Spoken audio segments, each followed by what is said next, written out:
Amigos, ¿cómo van? ¿Cómo están? Es un gusto estarme dirigiendo a ustedes. Igual y aviso, no se acostumbren a estas rarezas, sigue en pie el proyecto de solo hacer 2 episodios al mes, van intercalados con los cuentos, pero ayer lunes me di cuenta que esta semana es San Valentín, cae justo un día después del jueves que toca episodio. Así que pensé en un cuentito que caiga con la temática, pero no encontré, no tengo cuentos sanvalentinescos. Así que me puse a pensar qué podría sacar vinculado al 14 de febrero.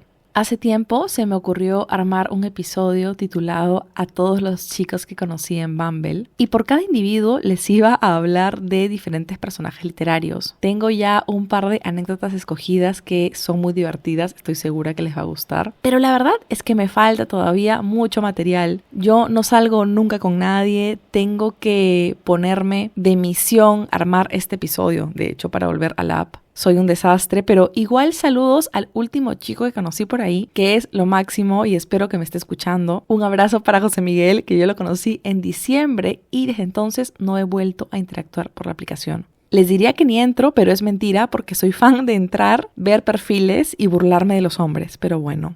Siguiendo con lo que les contaba, este plan A estaba descartado. Mi plan B era quizás este episodio pendiente que tengo sobre la amistad femenina, que también me parece que cae muy ad hoc con la fecha. Pero hace muy poquito saqué otro sobre la amistad y no me gusta hablar del mismo tema tan seguido. Así que me puse a darle vueltas al tema y recordé el libro Poemas de Amor de Idea Vilariño. He hablado hace nada de él en el episodio de mis mejores lecturas del año pasado. Y recordé la dedicatoria. Esta es cortísima, sabemos que esta mujer era muy directa. El libro está dedicado a Juan Carlos Onetti, otro escritor uruguayo del que por supuesto rajé en el episodio que les menciono, porque cómo no rajar del varón que inspiró tales poemas de desamor, ¿no? Pero volviendo al tema, yo soy muy fan de las dedicatorias de los libros. Me parecen un abrebocas a veces. Y, como leí hace poco, apreciar lo cotidiano es lo único que nos queda. Y nada más cotidiano para nosotros como lectores que enfrentarnos a la dedicatoria de un libro. Y así como Poemas de Amor está dedicado a Onetti, recordé que muchos otros grandes libros están dedicados a los amores de los escritores. Siempre se comenta que no hay nada más humano que este anhelo por trascender y que el nombre de la persona que amas se quede para siempre impreso en un libro. Creo que es una forma de hacerlo y una de las más bonitas que se me ocurren. Así que hoy día voy a contarles las historias de amor y desamor detrás de algunas dedicatorias que encontré en mi biblioteca. Y aunque muchas de estas no tuvieron un final feliz, resulta hermoso tener estos libros como prueba de que todo este amor fue real. Es un poco como ese sigo aquí, sigo aquí, sigo aquí de La campana de cristal de Silvia Plath. Y aprovecharemos, por supuesto, estas historias para cuestionar el amor romántico, el cliché del artista torturado, la importancia de contar historias, la estetización de la tristeza femenina y también estas narrativas que subordinan la obra del autor a su vida personal. Pensé que para armar este episodio solo tendría que investigar un poco, medio que armar las historias, cuestión que en sí no demanda tanta chamba si es que ya te gusta averiguar cositas en internet. Sin embargo, saben que si tengo una enemiga mortal en esta vida soy yo. Y una vez empecé a investigar estas historias, caí por la madriguera del conejo y no pude detenerme, así que no salió tan sencillito como pensé. Para empezar, yo soy fan del chisme. Yo creo que hay que reivindicarlo. Les he comentado antes que yo no he leído Sapiens completo, pero recuerdo que un amigo me comentó algo y lo fui a chequear. Y es que en este libro el autor menciona que gracias a que descubrimos el maravilloso poder del chisme, pues empezamos a hablar con la gente y pudimos empezar a guiarnos por el mundo social. A partir del chisme sabemos quién comparte los valores que tienes, en quién no puedes confiar, en quién sí puedes. Además que el compartir chisme crea intimidad. Y el autor menciona cómo otros primates tenían grupos más pequeños, mientras que los sapiens, por chismear, podían interactuar en grupos más grandes. Cosa que me parece muy divertida porque sabemos que nada une como el chisme. Sin embargo, y acá viene lo no tan bonito, creo que en internet se generan conversaciones que a veces opacan la obra de los autores de quienes chismeamos. Y esto no lo digo en el sentido de, ay, no hablen de la vida privada de la gente, porque la mayoría ya está muerta, no pasa nada, pero no soy fan de cuando la gente vuelve la vida del autor el centro de su obra. Además, esto pasa sobre todo con las mujeres, ¿no? Por ejemplo, veo mucho contenido sobre Sylvia Plath, Alejandra Pizarnik, Alfonsina Storni, Virginia Woolf, en el que se tiende a romantizar la tristeza y sobre todo reducir la obra de estas autoras a esa tristeza. Esto es por dar un ejemplo, como les digo, pero reducir la obra de estas mujeres a ellas son chicas tristes, son suicidas y sus libros son para chicas tristes y ya está, me parece un poco miope porque ningunea el trabajo que hicieron estas mujeres para escribir sus libros. La gente que se suicida es mucho más que su suicidio, es mucho más que su tristeza. En vida fueron capaces muchas de crear obras espectaculares y me parece muy triste pensar que si no hubiesen tomado esa decisión, un lado de internet no las glorificaría tanto como escritoras porque no serían parte de este club de poetas muertas, ¿no? Y por supuesto que temas como la tristeza, la nostalgia, la desvinculación de los otros, etcétera, son temas importantes en la obra de estas mujeres. Es muy bello y conmovedor hallar belleza incluso en la tristeza, pero ellas son muchísimo más que eso. Y daba este ejemplo porque voy a hablar de un par de mujeres que me gustan mucho. Y me causa mucho ruido cuando se reduce la obra de estas mujeres fantásticas a un simple fueron novias de, sufrieron de amor por tal fulano y ese tipo de cosas, porque su obra de por sí se sabe sostener. Creo que el chisme literario es divertido siempre y cuando no supere al autor. Y las mujeres de las que les voy a hablar hoy tienen toda una obra que las respalda y son muchísimo más que sus historias de amor.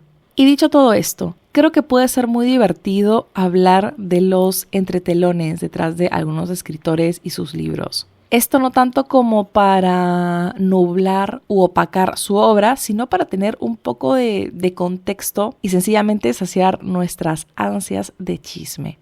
Hay obras que definitivamente se mueven cuando sabemos las historias detrás. Lo primero en lo que pienso es en uno de mis discos favoritos, Rumours de Fleetwood Mac. Indiscutiblemente es uno de los mejores discos de la historia, obra magnánima de la música. Sin embargo, cuando te enteras de todo el chisme detrás, creo que las canciones cobran un saborcito distinto. Y si no lo saben, Rumours es un disco que salió a mediados de los 70s. La banda ya era súper popular para este momento, eran celebrados por el público y por la crítica y estaban casi que obligados a sacar otro disco, ¿no? Recuerden que la industria musical era muy diferente en ese entonces. La cuestión es que los miembros estaban atravesando un momento muy caótico para todos. Si han leído Todos quieren a Daisy Jones o han visto la serie, les debe más o menos sonar la trama porque ellos fueron la inspiración. Stevie Nicks, que es una de las cantantes, estaba con Lindsey Buckingham, el guitarrista, y ellos terminaron justo cuando grababan el disco. Había otra pareja en la banda integrada por Christine y John McVie y ellos se acababan de divorciar y el único miembro de la banda que no estaba metido con otro miembro había descubierto recién que su esposa le era infiel. Entonces imaginen ese ambiente. Además, como les digo, eran los 70s, mucha coca, amigos, mucha droga, muchas alucinaciones, mucho alcohol, amor libre, drama. En sí era una combinación perfecta para el caos. Sin embargo, tú escuchas el disco y está tan bien hecho que no puedes creer que su proceso haya conllevado tanto drama. Y claro, hay canciones como You Make Loving Fun que escribió Christine sobre su nuevo novio y la cantaba con el ex esposo tocando el bajo. Y él la veía decir, tú haces que amar sea divertido y ni siquiera debería decírtelo, pero eres el único. Uf, amigos, la fortaleza de ese varón para ver a su exesposa cantando eso. Yo no la hago. También está The Chain, por ejemplo, que tiene esta frase demoledora de si no me amas ahora, nunca más me vas a amar. Y todavía puedo escucharte decir que nunca romperías la cadena. En fin, amigos, muy tenso todo. Y si les cuento un poco esta historia es porque se me hace el ejemplo perfecto de cómo conocer ciertos detallitos puede hacer nuestra vida un poco más divertida. Y además nos recuerda lo bello que es producir arte incluso en tiempos medio complicados. Y claro, saber los chismecitos finalmente nos recuerda lo importante que es contar historias para la humanidad. Es este bello regresar a la fogata para escuchar una buena historia, para fortalecer los vínculos. Así es como se construyen los mitos finalmente. Y ello nos habla de cómo siempre queremos creer en algo, queremos crear historias, formar narrativas. Y por muy banales que parezcan los chismes, finalmente nos recuerdan este anhelo tan humano de escuchar una buena historia y ser partícipe de eso. Y es difícil a veces llegar a un punto medio en el que medio que podemos valorar el rol del artista y su capacidad de producir en la adversidad, pero esto sin necesariamente romantizar el sufrimiento humano.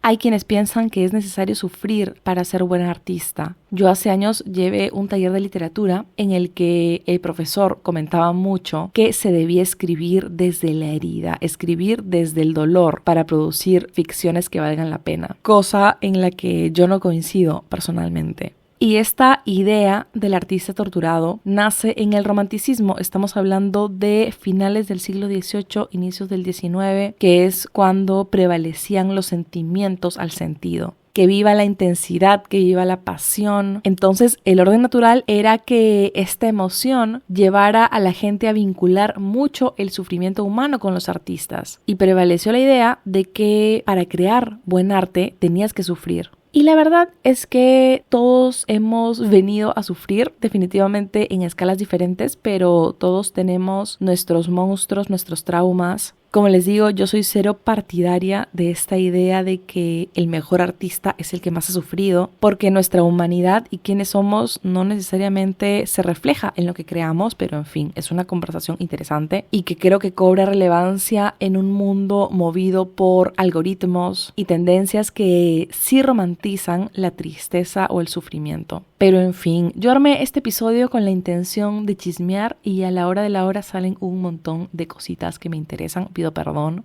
Con esta introducción creo que ya podemos ir con las historias de hoy día y vamos a empezar, por supuesto, con la dedicatoria que lo empezó todo. Vamos a ir con Idea Vilariño y Juan Carlos Onetti. Ambos pertenecieron a la generación del 45, que era este grupo de escritores uruguayos que destacaron en la escena cultural y social entre 1945 y 1950. Para este momento, la mayoría de ficciones uruguayas orbitaban alrededor del campo, de lo romántico que era la naturaleza. También había un sentimiento nacionalista bien importante. Sin embargo, los autores de esta generación resaltaron por justo abordar las historias que se daban en las ciudades. Benedetti, que seguro le suena porque es el autor de La Tregua, comenta que para el 45 la mitad del país vivía en Montevideo, que es la capital. Entonces el país estaba siendo escenario de movimientos bien interesantes y por lo mismo los lectores estaban buscando ficciones que retrataran esto. Resulta curioso que les haya mencionado hace un rato el romanticismo y cómo este representaba la emoción sobre el sentimiento, porque más o menos eso era la literatura uruguaya antes de la generación del 45. Las ficciones solían romantizar la vida en el campo, el orgullo nacional, y estos autores jóvenes llegaron un poco para romperlo todo, ¿no? El hermoso ciclo de la vida. Algunos temas que abordaban eran la realidad social, no eran ciegos ante la escena política y sus referentes eran Kafka, Sartre, Camus, etc. Además de Benedetti, que les mencioné, otras de sus figuras más destacadas fueron Ida Vitale, Armonía Summers y, por supuesto, Idea Vilariño y Juan Carlos Onetti. Para el 45, Onetti era como el papá del grupo porque tenía 36 y ya había publicado 3 novelas que habían tenido éxito. Además, publicaba cuentos en diarios, había sido corresponsal y también secretario de redacción. De hecho, la generación del 45 se caracteriza también por generar una movida importante en lo que es el periodismo cultural, la crítica literaria, ensayo, en fin. Y para el 45 no solo tenía ya una trayectoria profesional, sino que había vivido bastante. Onetti se casa por primera vez en 1930. Tiene un hijo, el pequeño Jorgito lo vamos a llamar. Luego se separa y 4 años después se vuelve a casar. Esto en 1934. Y acá ya empieza el degenere, amigos, al toque nomás. Porque la primera esposa era su prima, amigos, escándalo. El pobre Jorgito era hijo de primos. Y uno pensaría que justamente el matrimonio fue breve porque ambos eran jóvenes, se dieron cuenta de lo que hicieron. El pobre Jorgito seguro no salió muy agraciado, porque cuando hay incesto, las caras de las criaturas los delatan, amigos. Si no, googleen al alcalde de Lima porque su rostro grita incesto de una manera grosera, pero bueno. Uno diría que cualquiera se casa con su prima una vez, casual. Sin embargo, la segunda esposa de Onetti también era su prima. Y no una prima cualquiera, sino que la mismísima hermana menor de la primera esposa. ¿Alguien puede pensar en Jorgito, por favor? Es que Jorgito, además de ser feo, le tuvo que decir tía y madrastra a la misma mujer, amigos. Esas vainas incestuosas a mí me paltean mucho. Onetti corrió para que Vargas Llosa pudiera andar. Por otro lado, Idea Vilariño para el 45 tenía 25 años, que son 11 menos que Onetti. Hay que jugar algo, ¿ya? Un shot por cada red flag que se les aparezca, amigos. Se metió con su prima, shot. Se separó de ella para volver a meterse con una prima, shot. Las primas en cuestión eran hermanas, shot. Es 11 años mayor que tú, shot. Y encima él era de mirar curioso, digamos, shot. Y repito, yo no buleo a la gente fea por fea. Pero si eres feo y ruin, obviamente te voy a bulear por feo. Pero bueno, el asunto es que Idea, justo en el 45, publicó su primera obra poética titulada La Suplicante. Ella, desde que era adolescente, había atravesado problemas de salud que le hicieron vivir en una zona distinta que su familia y que fuese más amable con su asma y su eczema. Además, su hermano mayor y su papá fallecieron cuando ella todavía era muy joven. Y creo que atravesar estas experiencias tan intensas y dolorosas definitivamente permearon en su poesía. Mientras que los libros de Onetti representaban a personajes cansados de la vida, pesimistas, frustrados, atrapados por la aplastante rutina que medio representaba la crisis de la sociedad en ese momento, y cómo esta nos derrota como individuos. Los poemas de Idea Vilariño también nos hablan a veces de una realidad decepcionante o de un amor desgastado, pero sus textos siempre nos hacen pensar en intensidad, en anhelo, en deseo, en desgarro sobre todo. En 1945 ella escribió en su diario: si está establecido que cada mujer debe ser de un solo hombre, yo no puedo. Y si a menudo me avergüenzo, es de la mentira, de la deslealtad, pero no del hecho en sí de ser de ambos. Y es que para este momento ella mantenía una relación con dos hombres, bueno, dos relaciones con dos hombres, mejor dicho. Uno era un profesor casado 20 años mayor y el otro no iba a tardar demasiado en casarse. Y menciono esto porque muchas veces cuando escucho a gente hablar de relaciones turbulentas entre escritores, sobre todo, se infantiliza mucho a la mujer. Es como si para defenderlas las mujeres se convirtieran en personajes secundarios que no tienen ninguna agencia sobre ellas y sobre sus acciones. Y ojo, importante, yo no dudo que estas relaciones hayan sido frutos de dinámicas de poder ni que estos hombres sean horribles, ¿ya? Sin embargo, me parece importante e interesante rescatar esta visión tan moderna del amor que tenía Idea. Me parece interesante ese cuestionar la monogamia y las convencionalidades del amor, y esto por más que en ese aspecto yo sea muy del team monogamia o bala. Creo que si vamos a hablar de su romance con Onetti, no podemos obviar la visión del amor que tenía ella.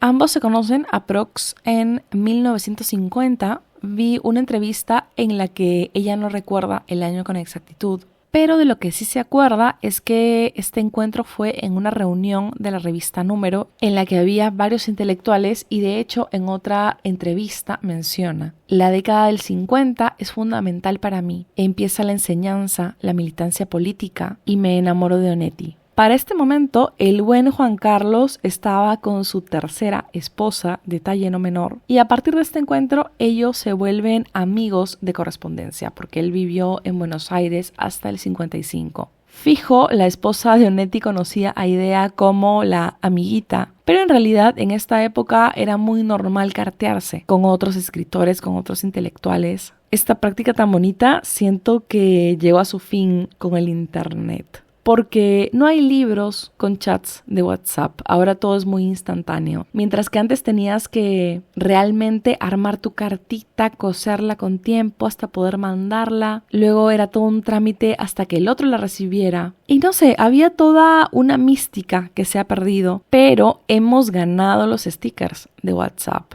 Hay cosas que yo no sé explicar, pero que sí sabe explicar un sticker de un gatito gritando.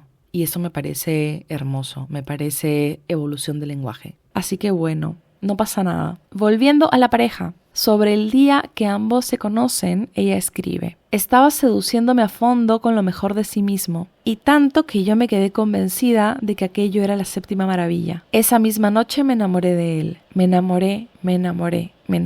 He sido, amigos, hemos sido. Pero volvamos a las cartas. Es obvio que Onetti tenía mucha consideración de los comentarios de Idea. Porque, por ejemplo, ella leyó un cuento suyo y le sugirió que no lo agregue a una recopilación de cuentos que estaba armando, y finalmente él le hizo caso. Este intercambio de cartas continúa por mucho tiempo y poco a poco fue adquiriendo cierto tono más romántico, por no decir calentón. Y cuando él publica la novela Los Adioses, que era en palabras de Onetti un cuentito de amor, se lo dedicaría a ella y le contaría esto mediante una carta justo. Y ojo, Los Adioses se publica en 1954 y él se divorcia en el 55. Y la dedicatoria no es del tipo a la mujer que amo, ¿no? Que realmente podría acomodarse a varias, sino que está dedicado con nombre y apellido. Palta, a mí me parece palta, pero bueno, otro shot, amigos. Dedicarle un libro a otra mujer teniendo esposa es un shot.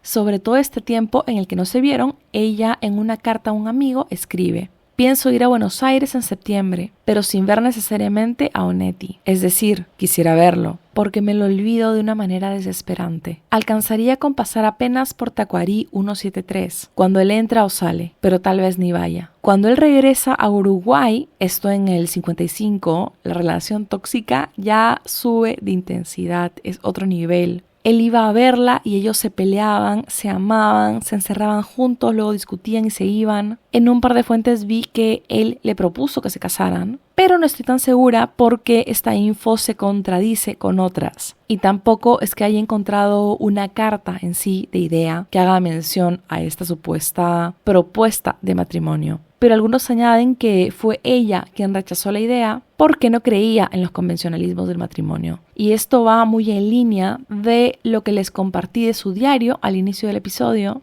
y también está alineado a las ideas que le dejó su papá, Leandro Vilariño, que era un poeta muy anarco. De esta época, de la más turbulenta, Idea escribiría: es el último hombre de quien debí enamorarme. El sexo era para él una manera de explotarte, de torturarte, de revolverte el corazón y hacerte decir hasta lo que no querías. Discutíamos, nos dejábamos de ver, pasaban meses. Yo comenzaba otra relación y cuando estaba en lo mejor, llamaba a Onetti y se iba todo al demonio. Una noche me llamó desesperado para que fuera a verlo. Yo estaba con alguien que me amaba y lo dejé. Y recuerdo que lo único que hicimos fue ponernos de espalda, leyendo un libro él y otro yo. A la mañana siguiente le agarré la cara y le dije: sos un burro, Onetti, sos un perro, sos una bestia. Y me fui. En otra carta, ella le cuenta a un amigo una anécdota sobre un día en el que ella sale, él le dice que no lo haga o que cuando regrese él no va a estar. Y como ella piensa que es una amenaza vacía, igual se va. Pero cuando vuelve no le encuentra y escribe lo siguiente: cuando abrí la puerta sentí como si me golpearan en el pecho. Había dejado una nota insultándome y diciéndome un montón de barbaridades. Y mis poemas, unos poemas de amor que le había dado, estaban arrugados y tirados a los pies de la cama. Pucha, amigos, es bien darks, ¿no? Es bien pesado. Esto de que el sexo era una manera de explotarla me parece súper oscuro, denso, abusivo, y el detalle de los poemas me destroza realmente. ¿De qué signo es este huevón? Onetti es Cáncer, los mejores en hacerse las víctimas. Eso de decir: si te vas ya no voy a estar, cuando vuelvas, por si acaso, y dejar los poemas todos arrugados, horribles, botados en el piso, es muy Cáncer coded. Las chicas que hayan estado con un Cáncer podrán confirmar. además de la diferencia de edad que los separaba, yo siento que él tuviera este estatus de escritor desequilibró incluso más la relación de ambos. Estos vínculos tan desbalanceados tienden a generar dinámicas tensas. Y para la época, sobre todo para los convencionalismos del amor romántico, es muy fácil romantizar este tipo de vínculos, este tipo de relaciones. E igual yo cuando leo lo escrito por Idea, yo veo mucha lucidez. Creo que habla de él sin idealizarlo. Sin embargo, es como si te presentara cierta idea del amor de la que es imposible escapar, ¿no? Un poco en el sentido de que lo amo, es un monstruo, pero es mi monstruo. Y efectivamente, era un monstruo. Pero en el 55, él se vuelve a casar, por supuesto con una mujer que no es Idea, sino Dorothea Dolly Moore. Y justicia para Dolly Moore. Empecé un texto hermoso de Leila Guerriero titulado Vivir la vida breve que encuentran en Gato Pardo y lo recomiendo mucho. Ellos estuvieron juntos por 40 años. Y no voy a profundizar en esta relación porque me quedo sin tiempo, pero como les digo, siento que caí en el hoyo del conejo de Alicia y me parece importante el papel que tuvo ella junto a muchas esposas de escritores que mantuvieron sus casas en pie, que cuidaron a sus esposos, que los ayudaron también a mecanografiar o sugirieron cambios, eran un poco editoras improvisadas. Y muchas encima toleraron infidelidades, humillaciones y realmente la labor doméstica de ellas fue la que muchas veces permitió que ellos escribieran. Pero bueno, volviendo a nuestra pareja tóxica favorita, el matrimonio de Onetti con Dolly no terminó con este romance, como seguro ya podían imaginar. De hecho, la anécdota que les comenté de los poemas rotos es del 61. Cuando Onetti tenía ya 6 años casado con Dolly y ellos ya se conocían como 10 más o menos para ese momento. Imaginen, en Twitter siempre se burlan de la gente que tiene situationships de 1 año. Imaginen a Idea teniendo una situationship de casi 10. Desquiciante. El asunto es que ella en el 62 publica Poemas de Amor, el libro que le dio origen a este episodio. Y me parece una locura que haya estado dedicado a un hombre casado. Imagina que a tu esposo le dediquen un libro que contiene el poema Ya no. Justicia para Dolly Moore. Canonicen a Dolly Moore. Sin embargo, por más conocido y desgarrador que sea este poema, yo creo que el texto que mejor resume el tipo de vínculo que tenían ambos es Un huésped. Se los dejaré completo en Instagram, pero termina con un verso que dice así: sos un extraño huésped que no busca, no quiere más que una cama a veces. ¿Qué puedo hacer? Cedértela, pero yo vivo sola. Uf, amigos, es que ni siquiera fueron novios. Creo que eso es lo peor. E incluso ella dice que solo estuvieron juntos 9 noches. 9 noches. Entonces fácil esta fugacidad y este amor que se te escapa de las manos lo hace sentir todo peor. El último encuentro que tienen se da en el 74. El 15 de marzo ella lo va a ver al hospital. Allí la recibe Dolly y ella sale del cuarto para dejarlos solos. Es que este nivel de drama romántico, y repito, canonicen a Dolly. El asunto es que Idea fue porque pensaban que él iba a morir. Spoiler, no muere, la hierba mala nunca lo hace. Pero esto no quita que el reencuentro los haya tomado con mucha urgencia y con mucho sentimiento de que iba a ser la última vez. Tiempo después, ella escribiría esto sobre este encuentro. Me levanté y quise tocarlo, tocar su mejilla con la mía. Apenas llegaba a él cuando me agarró con un vigor desesperado y me besó con el beso más grande, más tremendo que me hayan dado, que me vayan a dar nunca. Y apenas comenzó su beso, sollozó. Empezó a sollozar por detrás de aquel beso, después del cual debí morirme. En general creo que tenemos un buen vistazo a la mente de Idea. Tenemos entrevistas, tenemos cartas, tenemos el libro Diarios de Juventud. También hay otro título, La vida escrita, que reúne libros, cartas, ensayos, entrevistas, testimonios, etc. Y de hecho tenemos mucha menos info del romance del lado de Onetti. Sin embargo, en el 93 él publica su última novela titulada Cuando ya no importe, que incluye este fragmento que muchos consideran podría ir dirigido a Idea. En la vida de todo hombre siempre hay una mujer lejana, ya sea por la geografía o por los días. Nunca volveré a ver a mi lejana. Si vive, pisa un punto de la tierra ignorado por mí. Y si llegara a producirse el milagro, ya marchito, del reencuentro, tampoco te ofrecería mis apuntes como lectura. Tal vez, lejana, te mostraré el montón de hojas como una avergonzada y lastimosa prueba de que yo he existido en tu ausencia. En fin, amigos, una cosa densa. Te enteras un poco de esta historia y hace todo el sentido del mundo que los poemas de Idea inspiren tan hondo desgarro, tan hondo dolor. Hay un par de citas más de Idea que me encantan, pero no quiero alargar más el episodio, así que voy a estar dejándolas en Instagram. Pero si no la han leído todavía, yo les recomiendo un montón poemas de amor para empezar con ella. Como les conté en uno de los episodios más recientes, en el de mis mejores lecturas del año pasado, es un poemario hermoso que explora el amor y el desamor de una manera muy humana y muy honesta.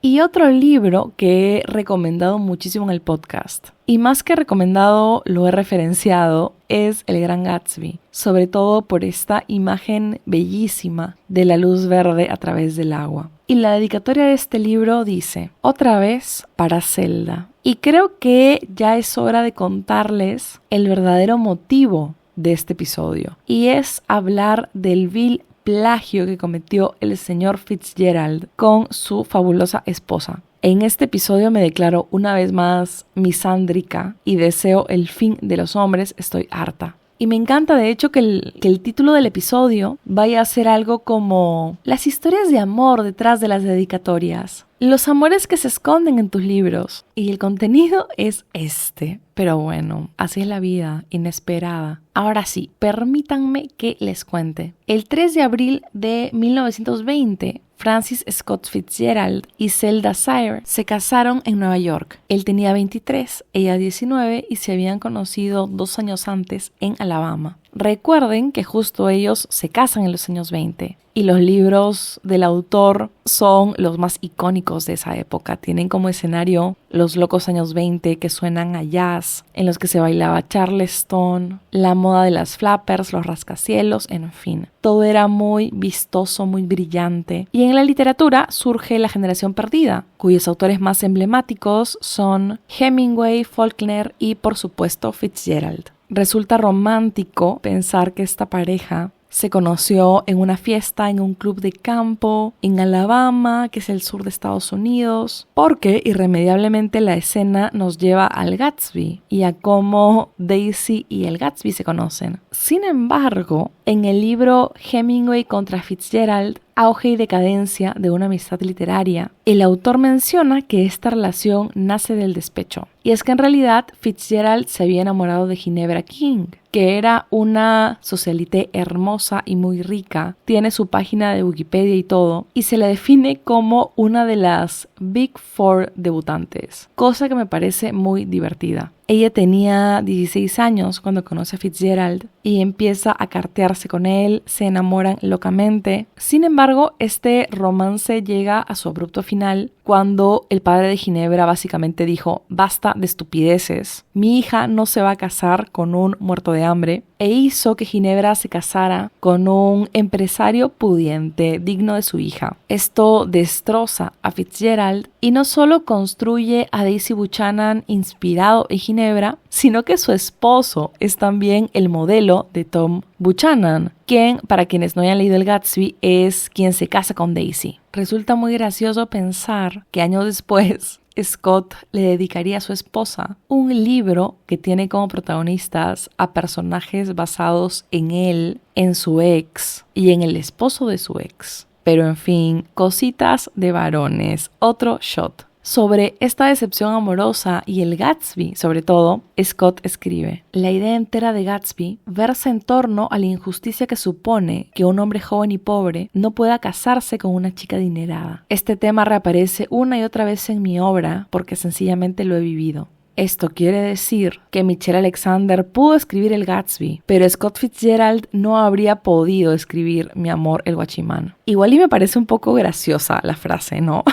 Como varón que no supera. Varón lastimero. Ese es el mood, lastimero. Pero bueno, la cuestión es que esta decepción amorosa marca profundamente a Scott. Y luego llega Zelda. Ella pertenecía a una familia sureña pudiente, era la menor de 6 hijos. Y siempre tuvo una vida social muy activa. Era muy encantadora y magnética. Tenía esta suerte de estrella, ¿no? Desde muy chiquita le gustaba el ballet. Y ya de más grande empezó a reunirse con chicos de su edad. Empezó a beber, a fumar. También se solía correr el rumor de que se bañaba desnuda en la piscina. Pero en realidad es que ella usaba un ropa de baño color carne justamente para generar estos rumores, ¿no? Ella te daba show, servía concha, una reina. Era como la chica mala y cool de Long Island. Esto por supuesto que generaba tensiones en su familia. Por ejemplo, su biografía recuerda que la primera vez que Scott fue a su casa para conocer a los Sayre, Zelda y su papá comenzaron a discutir y todo escaló al punto de tener al papá persiguiéndola por el comedor con un cuchillo. Típicos americanos. Lo que a mí me sorprende es que no haya sido una pistola. Amigos, ¿saben algo? Yo quiero sacar mi visa para Estados Unidos y quizás no debería rajar tanto de los gringos tiroteadores. Pero bueno, no creo que me escuchen hasta acá. Si me estás escuchando, amiga de la visa, amiga de la embajada, créeme que tengo miedo de los gringos, así que no me voy a quedar más de lo que digo. No voy a ser un inmigrante ilegal. Pero bueno, continuando con lo que les estaba contando, esta relación de arranque fue muy dramática. Una de las cosas que generaba tensiones es que ella se seguía viendo con otros chicos a veces, cosa que enloquecía a Scott. En la biografía de Zelda se recuerda que alguna vez ella viajó a Atlanta y habían 4 chicos esperándola en la estación del tren porque a todos les había dicho por una carta que se iban a ver. Me encanta que si lo hace ella es gracioso, es coqueto, pero si lo hiciera un hombre estaría rajando, estaría diciendo amigas tomen shots, otro varón promedio más. En fin, el asunto es que Scott estaba que se arrancaba los pelos porque veía lo coqueta que era ella y además imagino tenía flashbacks de Vietnam porque todavía tenía muy presente su historia con Ginebra. Además, él le propone a Zelda casamiento y ella lo chotea.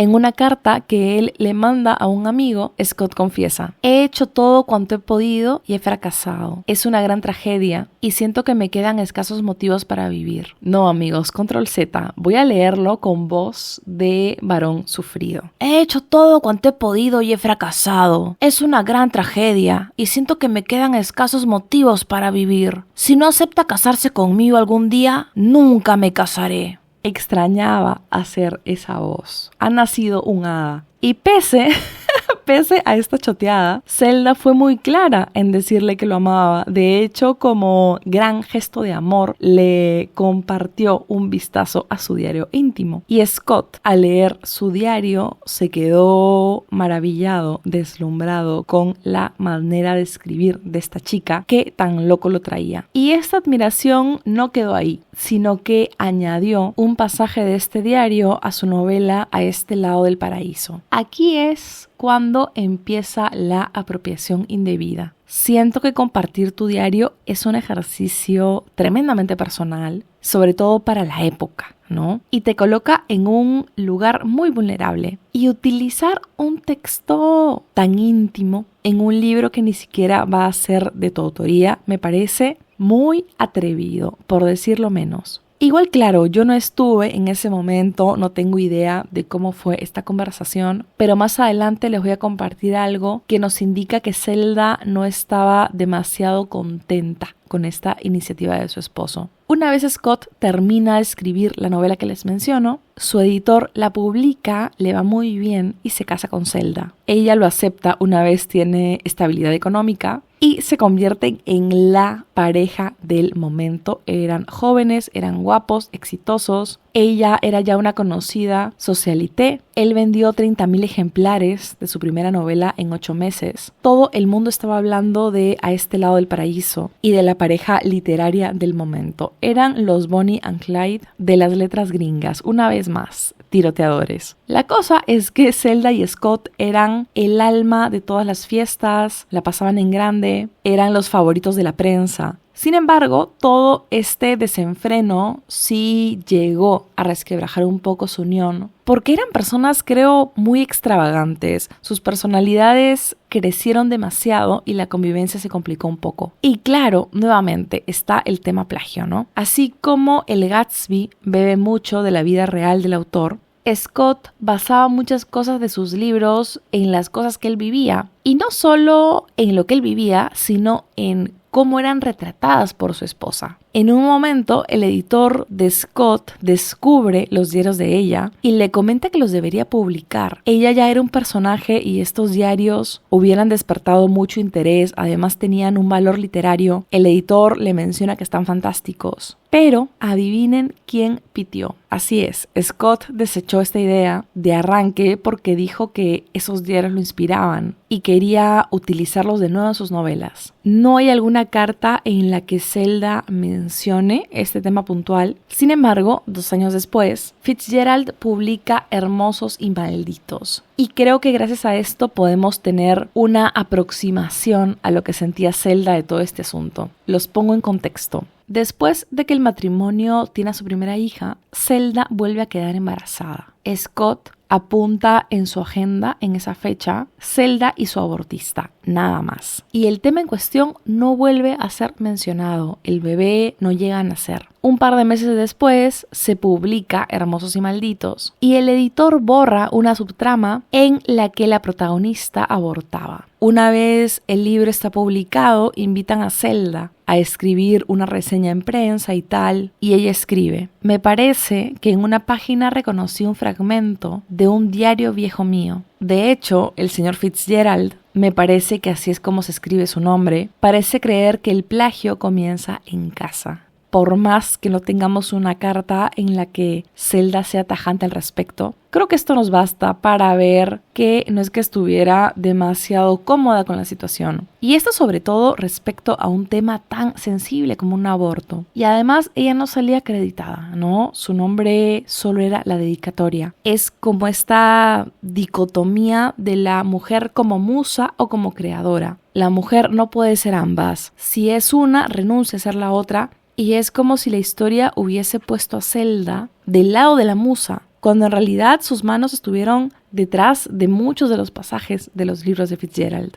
Volviendo a la pareja, él empezó a beber más y ella a actuar de manera muy errática. Y claro, ya estamos a finales de los años 20. ¿Y qué es lo que ocurre en el 29? Así es, la Gran Depresión. Y como la falta de dinero siempre agudiza los problemas, la situación de los Fitzgerald era una bomba de tiempo. La familia se muda a Europa cuando el dinero empieza a escasear, los libros ya no se venden como antes. De hecho, hubo una revaloración de la obra de Fitzgerald tiempo después que él falleció, pero en vida sí la tuvo complicada. Además, ellos tenían peleas súper explosivas, se llevaban muy mal por momentos. Ella incluso lo llegó a engañar con un piloto y le pidió el divorcio, pero la cuestión es que terminaron amistándose. Y claro, en esta época decían que ella lo había vuelto alcohólico y ahora dicen que en realidad él es el que la volvió loca. Y lo que yo creo es que hicieron una muy mala combinación y lograban sacar el peor lado del otro. El alcoholismo es una enfermedad, ella tenía temas también de salud mental allí. Y si algo revelan sus cartas es el tremendo amor que se tenían. Hay un libro titulado Querido Scott, Querida Zelda, que de hecho en inglés me parece mucho más bonito porque es Dear Scott, Dearest Zelda. Y este libro contiene las cartas que ellos intercambiaron a lo largo de los años que estuvieron juntos. Este libro es un tochón de más de 600 páginas y por más que hay un tema con el plagio y él definitivamente se aprovechó mucho del talento de su esposa y también abusó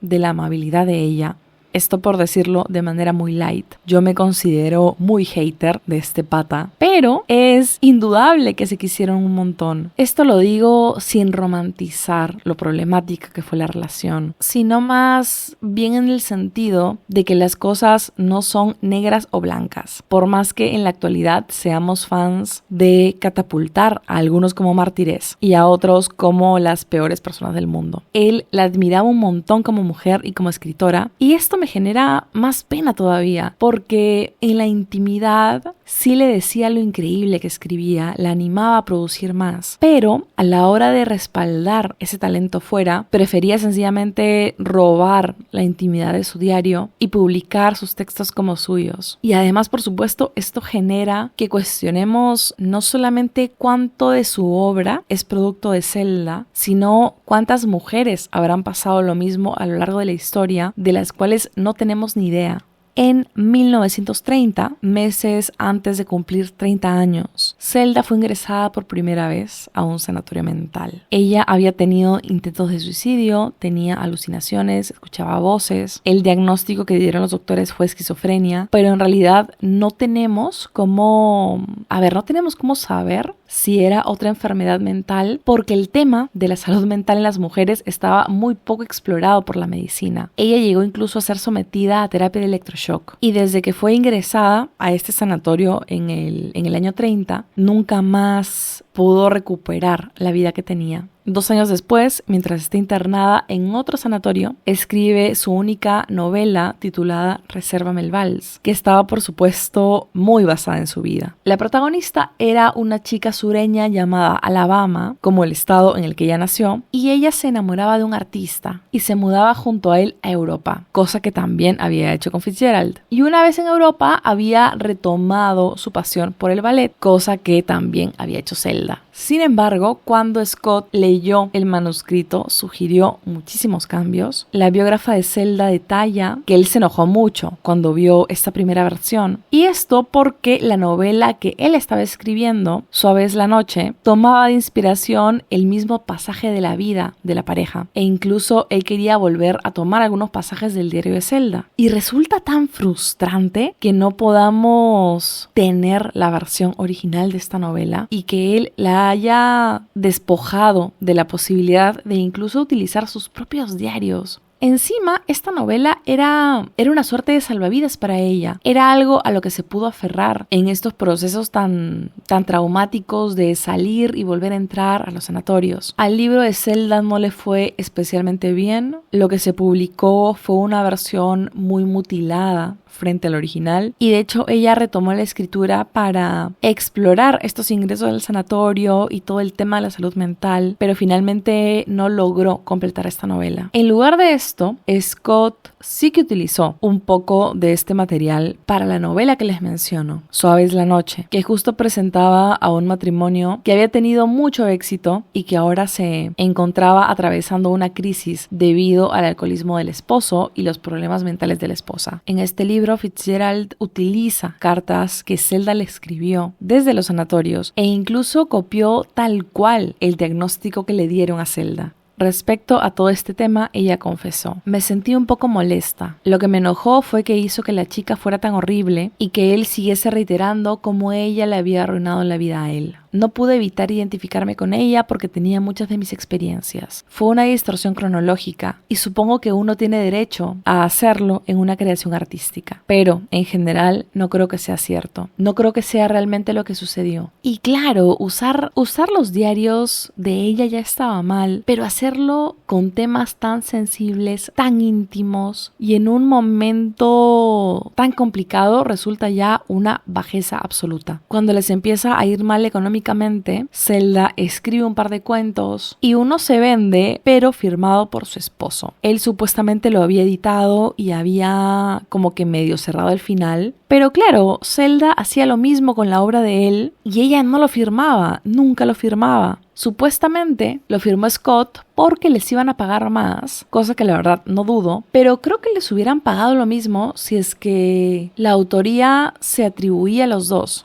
Desde que ella fue internada por primera vez en 1930, salió un par de veces, tuvo traslados entre sanatorios, también en una época estuvo con su mamá, en algún momento tuvo un viaje con Scott que terminó pésimo, y por más que ella de alguna manera perdió el contacto con la realidad del todo, siempre se siguió carteando con Fitzgerald. De hecho, gran parte de lo que él ganaba se iba directamente para poder cubrir la residencia de ella. Y la cuestión es que en el 37 él se vuelve a enamorar de Sheila Graham, que era una columnista súper conocida y que estaba muy de moda en ese momento. Hay un texto suyo que les recomiendo que lo chequeen si les interesa la historia que les he contado. Se titula Scott Fitzgerald era el amante ideal para cualquier mujer. Un poco sobón el título, pero el texto es interesante igual. También tiene un libro de memorias titulado Lecciones de un Pigmalión. Y claro, yo siento que el libro de Nancy Milford, que es esta biografía de Zelda que les he mencionado, tiene clara su misión de reivindicar el papel de Zelda en la creación de los libros de Scott. Esto de hecho la coloca como una de las pocas mujeres de la generación perdida. Entonces no dudo de que hayan algunos detallitos de la narrativa que estén acomodados de manera tal que se fortalezca esta teoría, ¿no? Finalmente todos los involucrados ya estaban muertos para ese momento. Además, lo importante es vender, lo importante es marketear bien tu libro, no podemos ser tan tontos tampoco. Y por otro lado, el texto de Sheila recuerda más bien el lado bueno de Fitzgerald. Y seguro que la verdad se acerca mucho más a un punto medio entre ambas historias. De hecho, la hija de ambos siempre mencionó que tuvo una infancia muy feliz. Hay una foto preciosa de los tres que seguro se las voy a dejar por Instagram, en la que están dando como una patadita y pucha, pensar en cómo se van a dar después de los hechos provoca que vea la foto con mucha pena. Por más que la hija era muy chiquita cuando convivió con ambos, creo que su testimonio igual es importante, ¿no? Es más importante que gente que nunca los conoció. Y ella siempre sostuvo que su madre no fue la que llevó a beber a su padre y que él tampoco era el culpable de este deterioro en la salud mental de Zelda. Cosa que por supuesto sí sugiere Milford. Finalmente creo que esta idea de pareja tóxica que se hizo daño mutuamente es mucho más romántica y llamativa y dramática que la de dos personas que finalmente tenían problemas personales y que juntándose hicieron una muy mala combinación. Es un poco como esta visión del artista torturado que les mencioné antes, ¿no? Nos encanta esta visión del arte como producto del sufrimiento y por eso movemos un poco la realidad para que calce en las narrativas que deseamos. En 1940, Scott sufre un infarto, cae al piso y fallece. Quien lo encuentra es Sheila y ella cuenta que no llega a ir al entierro porque, claro, no era la esposa. Y esto me generó como una sensación, me puso triste. Y yo sé que mucha gente tiene esta postura de que finalmente él abandonó a Zelda en el sanatorio, que luego rehizo su vida. Pero creo que en temas como estos, juzgar es demasiado fácil. Zelda la pasó muy mal en estos sanatorios. Yo creo que justamente fue lo que deterioró su salud. Pero estamos hablando del mundo de hace como 100 años. No se tenía la información que se tiene hoy. Como les dije, había un gran silencio médico alrededor de la salud mental, sobre todo de la salud mental de las mujeres. Yo creo que ella sí fue ingresada con la intención de que se pueda recuperar. Y además fue ingresada como último recurso. Ella ya le estaba pasando muy mal en casa. Y finalmente él esperó 7 años desde que ella fue ingresada para volver a rehacer un poco su vida. Y esto ya con la idea de que ella no volvería a salir. Y ella tiene un final tristísimo, amigos, tristísimo. Y es que 8 años después de la muerte de Scott, se incendia el sanatorio en el que ella estaba internada. Pueden imaginar que muchas puertas estaban cerradas y lamentablemente ella no logró escapar. Murió junto a 8 mujeres, su cuerpo estaba irreconocible, a tal punto que solo supieron que era ella por un calzado y fue enterrada junto a su esposo. Ellos descansan bajo una lápida que tiene, por supuesto, una frase del Gatsby, una frase del final que les he podido leer en otro episodio, y dice así: y así vamos adelante, botes contra la corriente, incesantemente arrastrados hacia el pasado. Es una cosa tristísima que hayan fallecido tan jóvenes, que hayan atravesado tantos tormentos, que dejen una hija tan chiquita, que sus últimos años hayan estado marcados un poco por el abandono, ¿no? Y además es muy interesante lo simbólico que es la muerte de Scott y de Zelda. Yo les había dicho que ellos eran el epítome de los años 20. Eran los primeros influencers, podríamos decir, ¿no? La pareja de moda. Y esto cuando todo era maravilloso, cuando había mucho dinero, cuando había mucha bonanza. Y apenas las cosas empiezan a ir mal, es como si ellos se hubieran caído y nadie hubiese estado ahí para levantarlos. Son la perfecta representación de el fin del sueño americano. Realmente se ponen a pensar y es un asunto tristísimo. Encima los temas que toca Fitzgerald en sus libros es todo como una suerte de profecía autocumplida. El Gatsby es la gran novela americana y justo nos habla de la decadencia, de la búsqueda perpetua por alcanzar nuestros sueños, cuando estos no son más que una ilusión a veces. Y cuando vemos en retrospectiva la vida de ambos, me parece que es un poco así. Cuando los dos se mudan a Europa y empiezan a atravesar dificultades económicas y también se agravan los problemas entre ambos, es tal cual el fin del sueño, lo que pasa después de la fiesta. Es como esta figura de que la vida es una gran resaca, ¿no? Tus amigos ya se fueron, dejaron tu casa destrozada y finalmente no puedes vivir del recuerdo de lo bien que la pasaste anoche. 20 años después de la muerte de Zelda, Sheila saca un libro sobre su relación con Fitzgerald y se titula Amado Infiel. Realmente la mujer elegía unos títulos hasta las huevas, déjenme decirles. Y luego hicieron película, fue con Gregory Peck, y ella quería que la encarne Marilyn Monroe, pero no se pudo. Igual me parece que se va un poco en floro esta señora, porque la actriz que hace de ella igual le estaba haciendo alto favor. Pero bueno, creo que la tía era medio delusional. Para acabar con esta pareja, Zelda escribió esto en 1919, es decir, un año antes de casarse con Scott. ¿Por qué las tumbas habrían de despertar sentimientos vanos en la gente? He oído hablar mucho de ellos, pero, por algún motivo, no consigo encontrar nada deprimente en el hecho de haber vivido. Espero que mi tumba tenga un aire de haber visto pasar muchos, muchos años. En 1935, Scott le escribiría a un amigo una carta sobre una visita que le hizo a Zelda y retoma un poco esto que ella menciona sobre las tumbas. Fue maravilloso estar sentado durante horas con su cabeza sobre mi hombro y sentirme como me he sentido siempre, incluso ahora, más próximo a ella que a ningún otro ser humano. Y no me importaría lo más mínimo que, en pocos años, Zelda y yo nos acurrucáramos juntos bajo una piedra en algún viejo cementerio por aquí. Yo soy muy hater de este varón por haberle quitado a Zelda la posibilidad de sacar su novela como hubiera querido, por despojarla de su intimidad, por no darle el crédito que merecía, pero todo esto no quita que me dé mucha pena cómo ambos murieron tan jóvenes, ninguno llegó a los 50. Zelda estuvo como 17 años en sanatorios y creo que su matrimonio, por más que tuvo mucho amor, estuvo lleno también de episodios muy dolorosos y la pasaron muy mal. De hecho, ha tenido que pasar mucho tiempo de la muerte de ambos para que sus figuras se revaloren un poco. Y a ver, pasemos a la tercera pareja del día. Estoy un poco triste ya, amigos. Estoy desmotivada.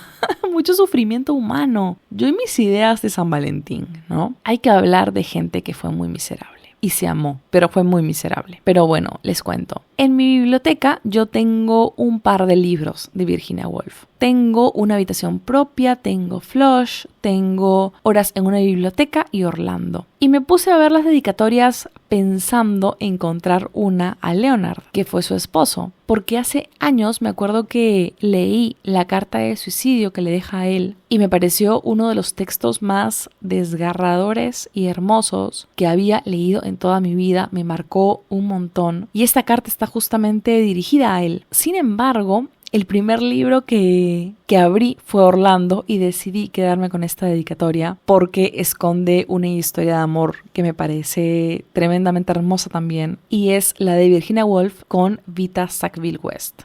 Esta es una de esas historias de amor cautivadoras que protagonizan un montón de libros. Está A Virginia le gustaba Vita, de Pilar Belver. También está Escríbeme Orlando, cartas a Vita Sackville West, 1922 a 1928. Además, en todos los libros que he visto de cartas de amor, siempre hay un apartado para estas dos. Pienso en Cartas memorables de amor de Sharon Osher o en Quiero escribirte esta noche una carta de amor de Ángeles Caso, etcétera, etcétera.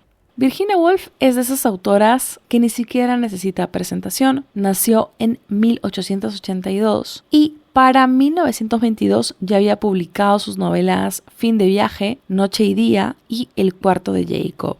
Faltarían un par de años todavía para que sus libros más celebrados, como La señora Dalloway o El faro, se publiquen, pero había fundado con su esposo la editorial Howard Press, que no solo la publicaba a ella, sino que tenía ya fichajes estrellas como Freud o Catherine Mansfield. Además, para este momento ella ya estaba súper metida en toda la movida cultural de Londres, ¿no? Podríamos decir que era de la argolla. La casa en la que vivía con su hermana era el centro de muchas de las reuniones del Círculo de Bloomsbury, que, como les digo, era este grupito muy influyente de artistas de distintas disciplinas. A algunos los publicaba la misma editorial de Virginia. Como les digo, estaba su hermana, también estaba el esposo de la hermana. Ustedes me entienden, era la misma gente. Era como ese TikTok de ni al caso, somos tres, ya. Es un poco como algunos autores y editores peruanos se alucinan. Tienen un departamento en Miraflores y ellos creen que eso los hace el nuevo grupo Bloomsbury. Ellos son la vanguardia. Pero en fin, el asunto es que la principal idea de este grupo, podríamos decir, era rechazar la moral victoriana. Es decir, ellos rechazaban la religión, todas las convencionalidades y cucufaterías de la sociedad. Además, les interesaba debatir sobre feminismo, sobre sexualidad, sobre nuevas corrientes artísticas, etcétera, etcétera, etcétera. Por otro lado, Vita Sackville West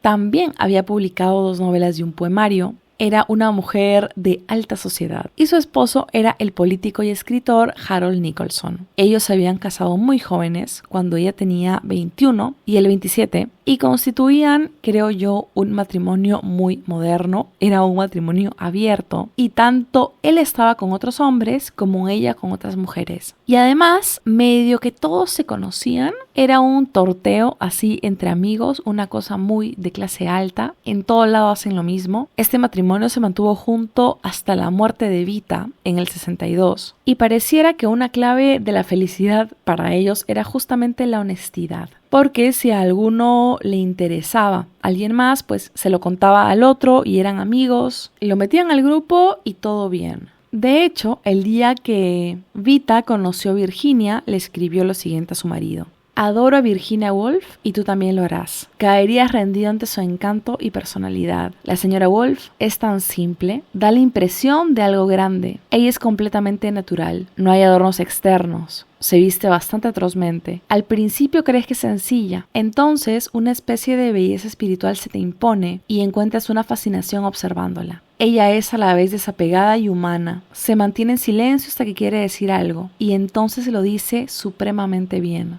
Es bastante vieja. Pocas veces alguien me había gustado tanto y creo que yo también le gusto. Cariño, he perdido bastante mi corazón.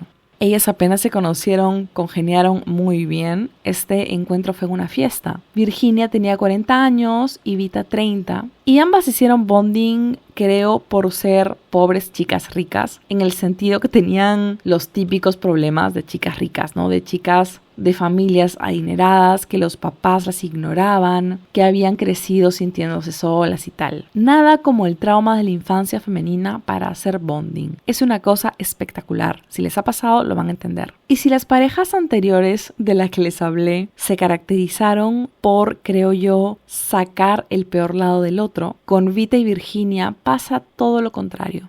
¿Será acaso porque es la primera pareja del día en la que no había ningún hombre involucrado? ¿Será posible eso? ¿Será causa y efecto de que los hombres sean un error? No lo sé, es una posibilidad, pero no lo sé. La verdad es que igual los hombres de esta historia, que por supuesto son muy secundarios porque vendrían a ser los esposos de Vita y de Virginia, fueron tipazos. Todo se dio con el consentimiento de ambos. Me parecen sujetos muy modernos. Y el día que armé mi guión, me detuve a googlear y ambos son Sagitario, lo cual me parece muy divertido. Porque Sagi es como el signo positivo, el signo good vibes, el signo de que todo estará bien. Si todavía no han escuchado mis episodios de astrología con autores y con poemas, se los recomiendo mucho. Me parecen muy divertidos, entonces me hace sentido que ambos hayan sido varones Sagi. Virginia se sintió muy fascinada con Vita. Ella acababa de publicar la historia de su familia y era como un personaje, ¿no? En la movida cultural. Era un poco Zelda coded. Había trascendido que escribió su primera novela a los 14 años, ya había publicado un par de libros como les conté, también había tenido un romance con otra chica que también era una socialité, entonces era una mujer que siempre daba de qué hablar. Tenía toda una energía muy particular. Era una chica Piscis, importante, un espíritu libre. Después de conocerse empezaron a intercambiar libros, un clarísimo lenguaje del amor. Y como Vita viajaba mucho por el trabajo de su esposo, estas chicas no tardaron en empezar a cartearse. Pero por supuesto que esta amistad por correspondencia no tardó demasiado en convertirse en amor. En la vida por escrito se detalla que en un viaje que ambas hicieron juntas, Virginia compró un espejito y le dijo a Vita que sentía que se podía ver en un espejo por primera vez en su vida, cosa que me parece bellísima. Vita rejuveneció de alguna manera a Virginia, y no porque fuera su colágeno, su sugar baby, porque recuerden que era 10 años menor, pero me estoy refiriendo a que la inyectó de vitalidad y de una confianza en sí misma que no tenía. Como les digo, realmente estas chicas sabían sacar lo mejor de la otra, y creo que esto nos expone en muy poquitas palabras la naturaleza de su vínculo. En el 27, Vita le escribe la siguiente carta de despedida a Virginia porque viajaba a Persia para reunirse con su esposo. Amada Virginia, un último adiós antes de irme. Me siento rota en 1000 pedazos. Es terrible. No puedo ni expresar lo que me duele dejarte. No sé cómo me las voy a arreglar sin ti. De hecho, creo que no voy a ser capaz. Te has convertido en alguien esencial para mí. Te bendigo por toda la felicidad que me das. Te escribiré desde el tren y te bendigo, mi querida, mi amada Virginia, tu Vita. Y la respuesta de Virginia fue esta. Pasarán años hasta que vuelva a tener noticias tuyas. Por favor, escríbeme pronto, de inmediato. No puedo soportar tener que esperar mucho para recibir una palabra tuya. Por favor, por favor, por favor, pon cielo cuando escribas. Cariño, por favor, sigue queriéndome. Estoy deshecha. No me olvides. Uf, amigos, una de verdad quiere que terminen juntas, pero bueno, la vida es así. Ni un final feliz hoy día, ni un final feliz. Como les contaba, esta relación le hizo mucho bien a ambas. Y por supuesto que también supieron monetizar. Muy prósperas ellas. ¿Cómo se nota que no había un hombre involucrado? Y es que les cuento, Vita publicó Seductores en Ecuador en la editorial de Virginia. Vendió 1500 ejemplares en el primer año y estos representaron un respiro económico importante para los Woolf. Estaban atravesando un momento muy complicado económicamente. Poco después publicarían Los Eduardianos, que vendería 30.000 copias en los primeros 6 meses. Era de los bestsellers de la editorial. Y como normalmente sucede, las editoriales necesitan de estos hits comerciales para poder arriesgar con títulos menos convencionales, ¿no? Con la caja llena puedes darte el lujo de quizás publicar algo que no vaya a ser un bestseller, algo más experimental. Y con este empuje, Virginia pudo terminar Las Olas y publicarlo. Esta es de sus primeras grandes novelas, podríamos decir. Y de hecho, 3 de sus libros más grandes están relacionados a Vita de cierta forma. Por ejemplo, El Faro orbita alrededor del sentimiento de extrañar a alguien que no está. Y Virginia lo puede escribir teniendo muy presente el recuerdo de Vita cuando ella se iba de viaje. Y la tercera novela es, por supuesto, Orlando, que está dedicada directamente a Vita y fue el origen de esta historia. Yo leí Flush hace años y me encantó. Me acuerdo que después de leerlo, de hecho me compré Orlando y lo abandoné al poco tiempo, no me enganchó, lo tengo pendiente. Pero esta novela nos presenta a Orlando, que es un joven aristócrata súper guapo que nace en el periodo isabelino y tras un intenso sueño, podríamos decir, despierta como mujer. Ella se va a Estambul, regresa a Inglaterra, se enfrenta con lo injusta que es la vida siendo mujer y así vive como por 300 años. Es un libro que se mueve mucho por el terreno de la parodia, busca ironizar la situación de la mujer de la época, ¿no? Sugiere que el género es un constructo social, que la identidad es fluida y tal. Y claro, este personaje se inspira muchísimo en Vita. De hecho, cuando Orlando regresa a Inglaterra, ahora como mujer, se da cuenta que no tiene derecho a ninguna propiedad porque no está casada. Y esto es algo muy parecido a lo que le pasa a Vita, porque ella pierde una mansión que adoraba y era de su familia porque su padre prefirió heredársela a su sobrino porque era hombre. Cosa que le rompe el corazón a Vita porque amaba esta mansión. Y en Orlando hay un homenaje a este lugar y ello conmovió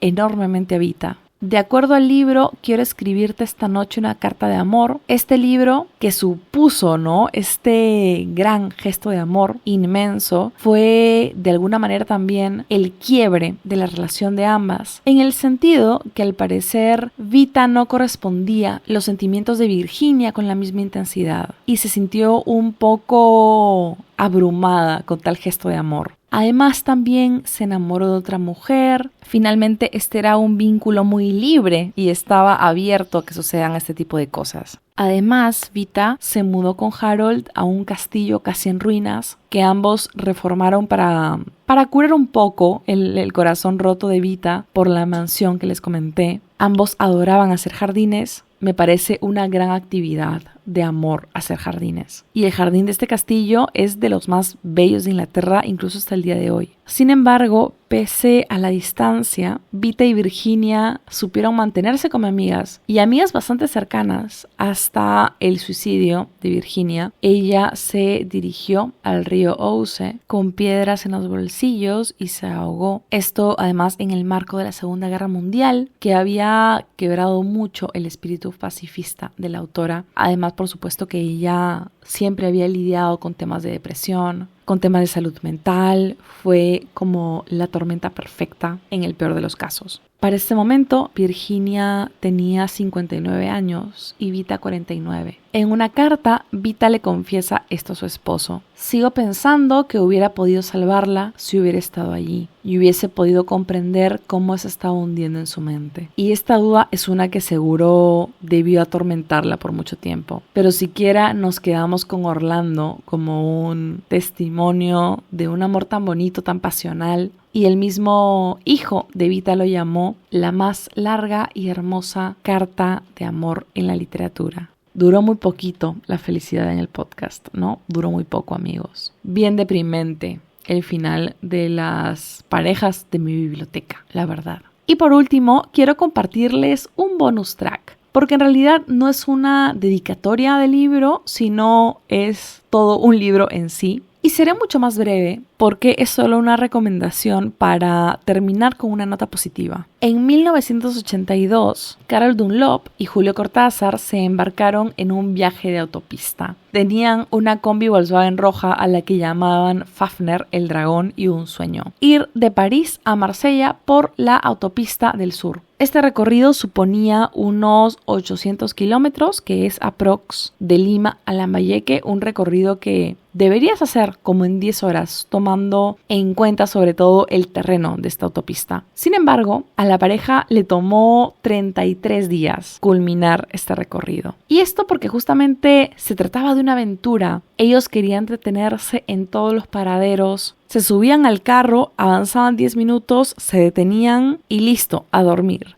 Ellos almorzaban, tomaban un vino, tomaban sol, se inventaban juegos, contaban los baños que recorrían, los restaurantes. Y todo este viaje es el centro del libro Los autonautas de la cosmopista. Ojo, los autores son Carol Dunlop y Cortázar. Nada de estar apropiándose indebidamente de los textos. Cof, cof. La cuestión es que el formato de este libro es muy lúdico, muy en la línea de Cortázar. Es una suerte de bitácora literaria de un viaje, contiene fotos, contiene textos breves sobre pequeñas cositas que se encuentran en su viaje, también contiene anécdotas con personas con las que se cruzan, cartas, dibujos. También hay una suerte de registro del viaje que contiene el desayuno que tomaron cada día, cuánto avanzaron, qué lugar recorrieron. Y todo esto está en un formato muy libre.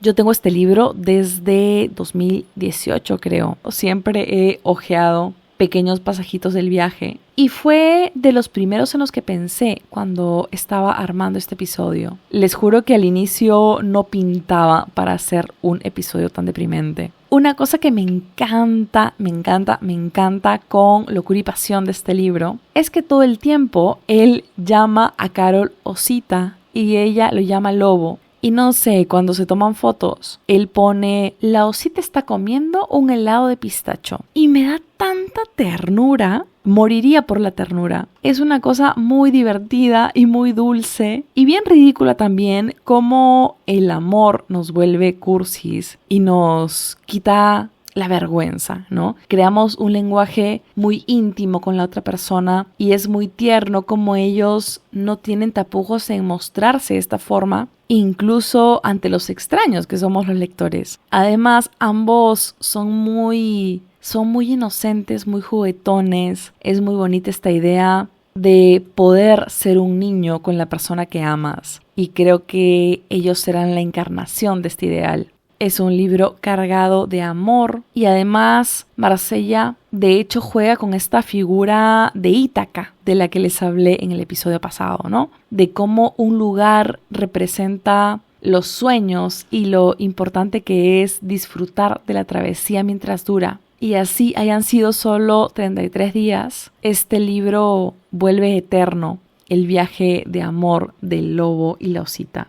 No les conté algo importante, de hecho. Carol había tenido una complicación médica que postergó un poco esta aventura y una vez terminaron el viaje, la salud de ella volvió a decaer y falleció nada más 2 meses después de esta aventura. Ellos se casan en el 81, el viaje es en el 82, así que realmente disfrutaron muy poquito de su vida juntos. Justo después del fallecimiento de Carol, él añade un capítulo al libro y quiero cerrar el episodio leyéndoles este último párrafo. Allí la osita empezó a declinar víctima de un mal que creíamos pasajero, porque en ella la voluntad de la vida era más fuerte que todos los pronósticos. Y yo compartía su coraje como siempre compartí su luz, su sonrisa, su enamorada vivencia del sol, del mar y de la esperanza en un futuro más hermoso. Volvimos a París llenos de planes, terminar juntos el libro, dar sus derechos de autor al público nicaragüense y vivir todavía más intensamente.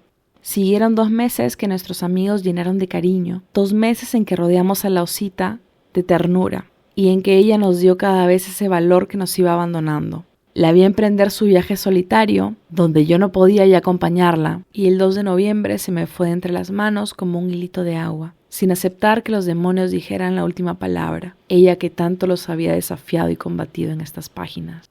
A ella le debo, como le debo lo mejor de mis últimos años, terminar solo este relato. Bien sé, osita, que habrías hecho lo mismo si me hubiera tocado precederte en la partida y que tu mano escribe, junto con la mía, estas últimas palabras en la que el dolor no será nunca más fuerte que la vida que me enseñaste a vivir. ¿Cómo acaso hemos llegado a mostrarlo en esta aventura que toca aquí su término, pero que sigue nuestro dragón, sigue para siempre en nuestra autopista? Amigos, este fue mi 5º intento por no llorar. Pero no es posible, amigos, no es posible, aborto la misión, estoy harta, me voy a dormir, estoy drenada emocionalmente. Feliz San Valentín, espero que les vaya mejor, espero que les vaya mucho mejor de lo que le fue a cualquiera de las personas de las que he hablado hoy. Espero que les haya gustado el episodio. La próxima semana me escuchan con un cuento quizás podría leerles un capítulo del libro de Carol y Julio. Obviamente no el final, porque no me voy a recuperar emocionalmente de esta huevada nunca. Así que avísenme si les gustaría que chequee un textito de ahí. Ya saben que... Ay, ya para qué decirles lo mismo. Estoy en Instagram como una mala lectora, van a encontrar la lista de libros. Los invito a que me cuenten qué tal. En fin, ya me voy a dormir, a abrazar a mis gatos, a comer algo rico. Necesito serotonina. Ya basta. Cuídense mucho los TKM y me escuchan el próximo jueves. Hoy estuve tarde porque fue un episodio extra prácticamente, pero nuestros días son los jueves. Nuestras citas son los jueves. Chaos.